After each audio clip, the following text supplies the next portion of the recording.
கிட்டத்தட்ட அது ஒரு 311 ரன் அடிச்சுட்டோம். பட் இருந்தாலும் ஒரு ஆ. சாட்டிஸ்ஃபைடான விஷயம் என்னன்னா, 8 விக்கெட் ஆனது தான். இல்ல 8 விக்கெட் ஆகாம 250 அடிச்சிருந்தா கூட நம்ம ஃபீல் பண்ணியிருப்போம். இப்ப 300 ரன் ஆமா. போயும் நமக்கு அது ஒரு பெரிய பிரச்சனையா தெரியல. 8 இருந்திருந்தா அது வேற லெவல்ல இருந்திருக்கும். ம்.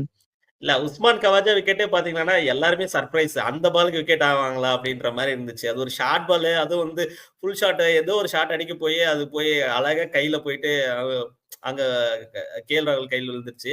ஸோ அதுக்கப்புறம் மிஷில் மார்ஷ் நம்ம எதிர்பார்த்த மாரியே அவருக்கு ஒண்ணும் அவரு நமக்கு எந்த பாதகமும் அமைக்கிறது இல்ல. அவரு நம்ம டீம்ல விளையாடுற மாரி தான் விளையாடிட்டு இருக்கிறாரு. இந்த சீரிஸ் த்ரூ அவுட் பார்த்தீங்கன்னா, அவரு ஒண்ணு கூட சொல்லிக்கிற அளவு இந்த பெர்ஃபார்மன்ஸே இல்ல.